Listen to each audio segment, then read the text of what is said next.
The little girl suddenly realized that she hated her incompetent and cowardly father. So when her father took her out to play, she screamed and shouted that she was being kidnapped.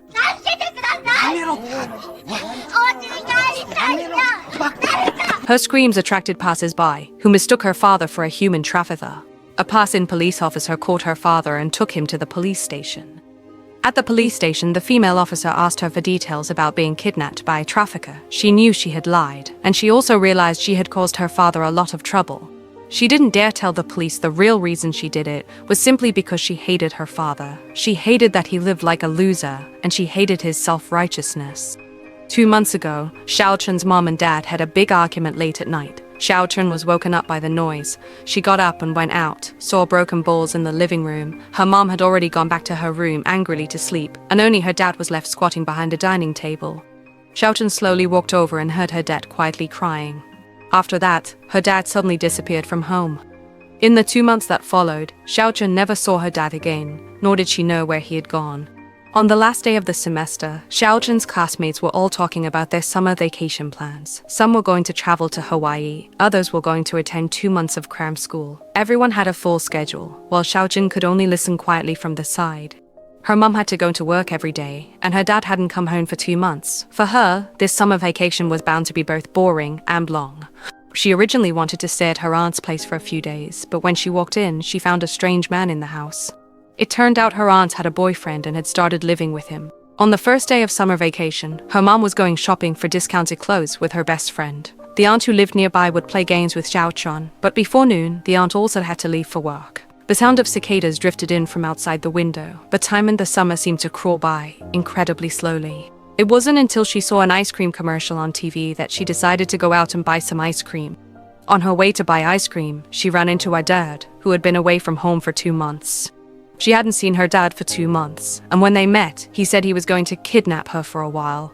今から俺はあんたを誘拐する。当分家に帰ることはできないから覚悟してくれ。うん、いいよ。どうせ今日から夏休みだもん。何の予定もないしさ。よし。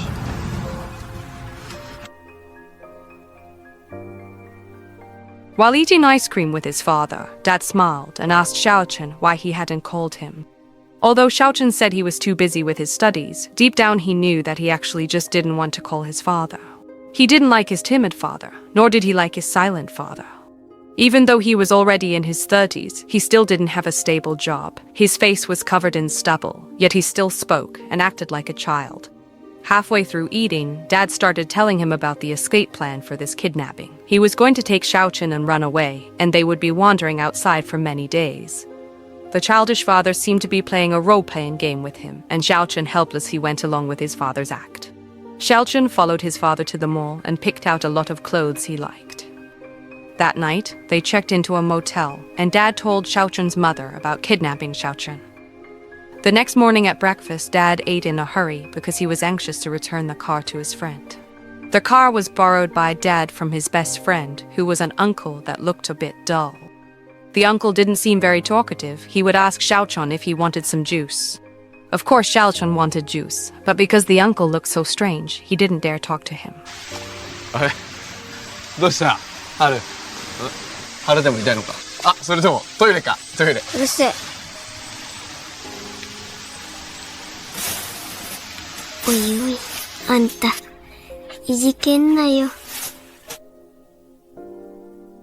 While Dad was buying tickets at the ticket counter, Xiaochun could only sit awkwardly on the bench with the uncle and wait. The awkwardness lasted for several seconds before the uncle finally mustered up the courage to talk to Xiaochun again. 春さん、僕はあなたのお父さんのおかげで今生きてるんです。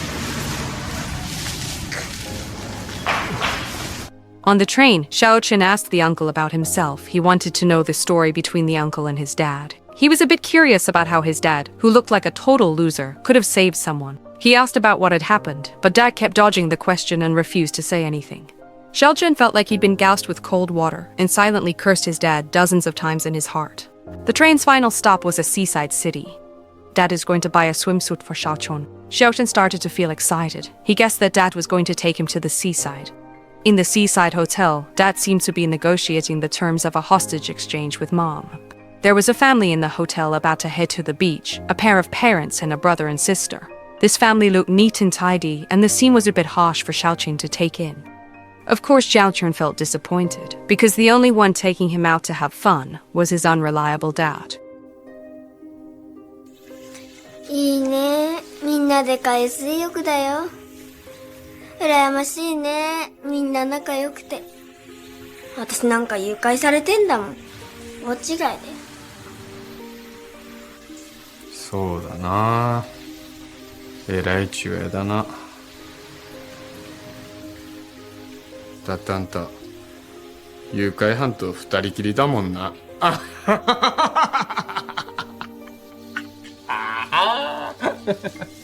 あれまた覚えちゃった。 He sulked by himself, walking far ahead of his dad on the way to the beach, but as soon as he saw the deep blue sea, his mood suddenly became incredibly good. He did somersaults on the sand and ran freely in the seawater. When he got tired from playing, he saw that his dad, after drinking 3 cans of beer, had already fallen asleep. He sat alone on the beach to rest, and the little girl ran over to him. The little girl wanted to be friends with Xiaochun, and she introduced herself as Jianshou. It's easy for kids to make friends. After just a few words, they became familiar with each other. While talking about their parents, Jianshou suddenly asked Xiaochun if he had ever seen a divorce agreement. Jianshou said she had seen that thing before. She found it in the trash can at home. At night, when it was time to sleep, Xiaochun had insomnia. He suddenly had a bad feeling in his heart. The reason Dad left home for 2 months might be because he and Mom are separated. When Dad took him out to play, he was always calling Mom, whether you're arguing about his custody. Xiaochun didn't understand the world of adults. He just felt that he might lose either his dad or his mom in the future. The next day, Xiaochun still wanted to stay by the sea, but his dad wanted to take him somewhere else. Even though he kept begging his dad still didn't agree. Maybe it was out of spite, or maybe he blamed his dad for completely ignoring his feelings. At the seaside station, Xiaochun shouted that he had been kidnapped. Of course, Xiaochun never imagined that her momentary stubbornness would lead to her father being taken away by the police. Her father was locked up at the police station, and she was also brought in for questioning by the police. The misunderstanding wasn't cleared up until evening. When Xiaochun and her father were finally released, Xiaochun knew her father was angry, so she could only lower her head and follow him quietly. Her father took Xiaochun to a luxury hotel where he paid a high price for a room. In the room, her father kept his back to Xiaochun, and since she was the one at fault, Xiaochun felt too embarrassed to speak first. あれ泳ぎに行こうか。夜だけど。 Xiaochun followed her father to the beach behind the hotel, where her father held her hand and slowly led her into the sea. The seawater had been warmed by the sun all day, so instead of being cold, the surface of the sea felt pleasantly warm. It was Xiaochun's first time lying on the warm surface of the sea, and it was a wonderful experience she'd never had before. But she was also a little afraid of sinking, so she held tightly onto her father's arm. お父さん、今日はとても楽しかった。ごめん。期待してたんだけどな。取調室の活動。活動? After that, Xiaochun followed her father as they kept running away together. They hurriedly boarded a big bus together and dozed off side by side on the ride. Dad would still discuss the terms of exchanging hostages with Mom, and after negotiations broke down, he would helplessly spread his hands. Dad would go to their bank to withdraw his last savings and take Xiaochun to a noodle shop for a meal. But since there wasn't much money left, Dad would only order 1 serving of cold noodles and split it between the 2 of them. Sometimes they would run into rainy days, and after the rain, they would see a rainbow on the horizon. They arrived at a campsite, and Dad had almost spent all his money buying charcoal and barbecue meat. But when it came time to light the charcoal, the hapless dad couldn't even get a fire started. ああ、もうだめ。ちょっと代わってくれ。お母さんにちょっと電話してくるわ。寒気すなりそうだ。 In order to have the barbecue as she wished, Xiaochun had to work hard to light the fire by herself. A few minutes after Dad left, Xiaochun finally managed to get the charcoal burning. They ate grilled meat and vegetables together. Dad would complain that he was a useless guy who couldn't even start a fire, and Xiaochun would comfort him, promising to help him light the fire in the future. Just leave things like this to him. Late at night before going to sleep, Dad set up a tent by the river. Dad found the tent in the forest and there was a big hole in the top of it. Xiaochun asked Dad how he and Mom met. "Your mom and I met at a restaurant. Back then, she was the one who started talking to me. She was very enthusiastic, and every time she was the one who asked me out." But in fact, Xiaochun knew very well that it was actually Dad who pursued Mom, and it was only because Dad persistently chased after her that Mom finally agreed to marry him. At that moment, a meteor streaked across the night sky. Xiaochun wanted Dad to see it, but when he turned his head, he found that Dad was already fast asleep. The next day, it started to rain, and Xiaochun followed Dad to a guest house. This guest house was free. They didn't have to pay for food or accommodation. Although food and lodging were free, this guest house had one drawback. The hostess loved to tell ghost stories. The hostess recounted a strange incident that happened last year, and both Xiaochun and her dad listened intently. Behind the guest house was a cemetery, and from time to time some strange people would appear at the guest house. Sometimes a weird uncle who refused to speak, sometimes a strange woman who would suddenly show up at the front door. As she spoke, the hostess would suddenly stop and glance toward the front door behind them. 자! もういい加減にしとけ。え？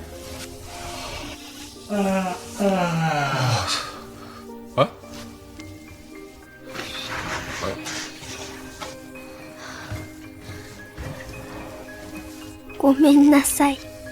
私、おしっこちびっちゃった。Before going to bed that night, Dad suddenly wanted to take young Xiaochun outside to help him build up his courage and bravery, perhaps by facing the unknown and experiencing something new. Of course, though, Xiaochun refused to go, so Dad went out by himself to practice being brave. But after Dad left the room, Xiaochun, now alone in the house, started to panic a little. He looked around and noticed that the walls were covered with monster masks and paintings of monsters. As they walked through the backyard, they talked about the protagonist of the story the hostess had told. Dad would deliberately try to scare Xiaochun, and Xiaochun would bury his face in Dad's arm, not daring to look around. Just then, Dad seemed to have discovered something. Life is full of unexpected encounters. Beauty always appears when you least expect it.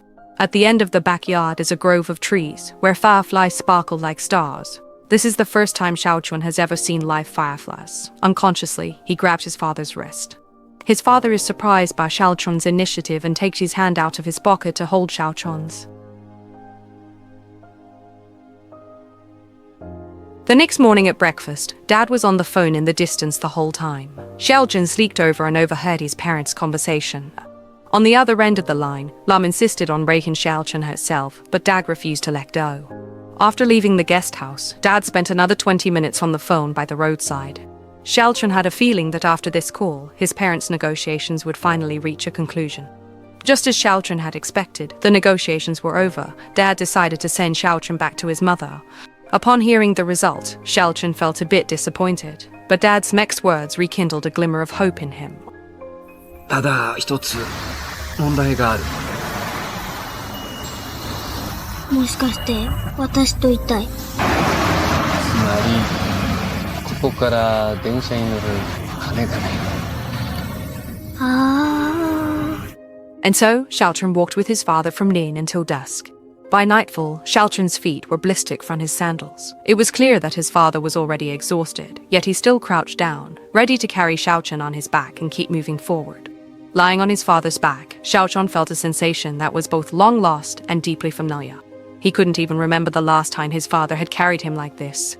He pressed his face against his father's back, recalling the image of his father crying after their argument. If only he had hugged his father from behind back then, maybe his father wouldn't have tried so heartbreakingly. It was at this very moment that he suddenly realized his father wasn't a loser at all. The father before him was truly dependable, and the father before him was genuinely admirable. They spent the night sleeping on a bench in the park. The next day, his father took Xiaochun to his classmate's house to borrow money for the train fare. The classmate's wife was his father's ex-girlfriend, and enjoyed a hearty breakfast together, joking about the big fat cat at home.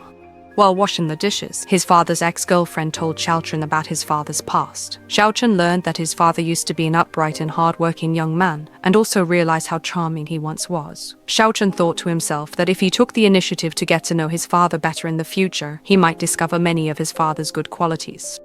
In the end, Xiaochun set off on the journey home with his father.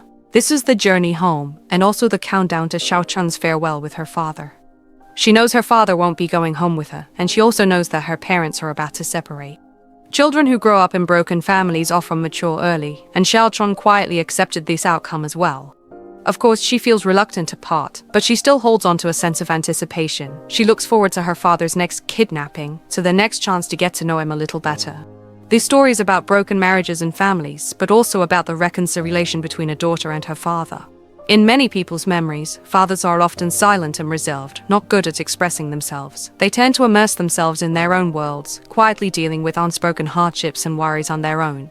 When we were young, we may have looked down on our father's incompetence and mediocrity. We made vows to become famous, setting out for the adult world with youthful ambition. As if drawing a clear line, we waved our sleeves and left our fathers far behind. But it is only after we are battered and bruised in our journey that we gradually come to understand our fathers' hardships and the burdens they bore. Covered in scars, we slowly come to accept our own shortcomings, slowly come to accept our own mediocrity. When we, scarred and battered, turn around and look back, we find that there is still someone standing behind us. The father we left behind still stands there like a mountain.